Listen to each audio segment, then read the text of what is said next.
So the engine feels like the Shine. So it's quiet, it's smooth, it starts up without a noise because of the starter generator. And listen, this is starting up inside a hall, right? Most people hear any bike in here and it sounds loud to them because there's so much reverberation. They thought that the Hornet was quiet because it's like a civil, sober, quiet motorcycle. Not super quiet when you're riding, so it's not like it disappears completely in your audio. There is feedback, but in this room, it sounds quiet. And you're like, okay. Then you start riding it, it's buttery smooth. And what I'm happy to report is the extra performance does make a dent. So you can take this 5-speed gearbox, you can take it out on the highway, sit at just below 80 and feel like all is well with the world. Okay. Here, the rivals are slightly better because they are slightly more linear. Their top ends are a little more performant.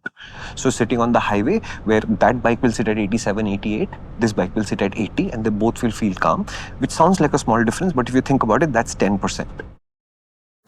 Yeah. Right? Up to 80 though, the Honda is epic smooth. And I think the rivals are not as smooth as this, but here we are splitting hair. I'm talking about 3, 4, 5% differentials. And it's so easy to ride in the city. So I tried hustling it. I mean, you would, right? It doesn't like it. Oh. And then it is wasteful. Because it gets to about, I'm going to say 7,000 RPM. And from there onwards, it has performance, but it's basically saying, look, this is not the right way to ride this motorcycle. Why are you doing these stupid things? Just calm down. No, the torque is below, the happiness is below, the smoothness is below, the efficiency is below. I have come into the office today and the boys were messing around with the meter. So they changed my fuel gauge to a range gauge and it replaces it. So you can't see both at the same time.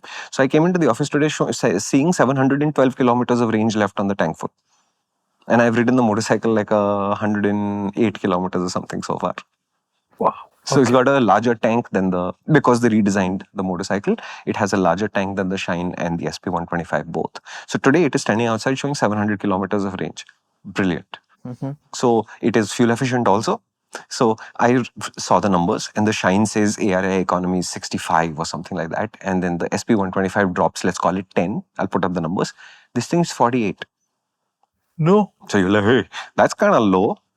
Then you start reading the reports from the people who've tested this motorcycle. They are all saying, hurry, this reports more than ARA economy in the real world. People are getting 65s and 70s out of this motorcycle. What the hell is going on? Then I'm looking at that 700 range figure and I'm like, yeah, it makes sense. It is definitely giving more than 50 kilometers per liter. Yeah, at 13, if you're saying 800 kilometers of range means what? Exactly. So this bike is more fuel efficient than the ARI numbers will tell you, which is very rare. Usually, I'll tell you how to use the ARI number. ARI numbers, I use them as an expectation of what is going to happen. So let's say I'm comparing product A and product B. If this is roughly 10 kmpl more than that, convert that to percentages, and in the real world, that's sort of what the difference you will see. This bike breaks that expectation by giving you more than what it did on the RI test. It's possible that it is because of the way the Shine engine works, where the lower the revs that you use, the more work you get done out of this motor, because this motor has a lot of torque, but not a lot of horsepower as it were. And if you stay low, you stay efficient, but the test cycle might be a little bit on the high side, and therefore it performs more, it drinks more fuel on the ARI test cycle is what I'm assuming it to be. So, strange nonetheless. Yeah. So the first day I hustled and I was like, no, it doesn't like it. It just does not like it. And my commute has 2 long stretches where you can sit at a good speed within the city, where you can sit at 80, 85, 90s. If there's nobody around, hundreds. This bike at 100 will sit, but it does not sit there peacefully. It clearly says, I am a small 125. Why? And you say Honda engine, what the hell is going to happen? Nothing is going to happen. But 82, 83 roughly is the sweet spot max. Is it again the auditory side of things? Little bit of vibration, little bit of resistance, little bit of harshness. It's a combination of things. It never comes to a point where I wouldn't be willing to do it. It comes to the point where 80 is so much sweeter that going 5 kmph more, I'd just not bother. Because there's that phase in between where all the Honda engines, like it was more the sound that felt thrashy than...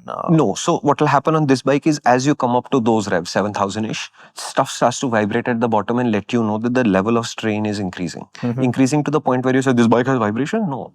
Enough to tell you that now you're going to fall out of the sweet spot, start becoming cautious.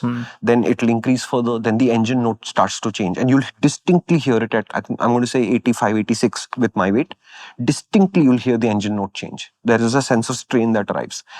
It's not overbearing, it's not overarching, it's just there, just enough to tell you saying, that's it, don't go any faster, you will do the best work you can here.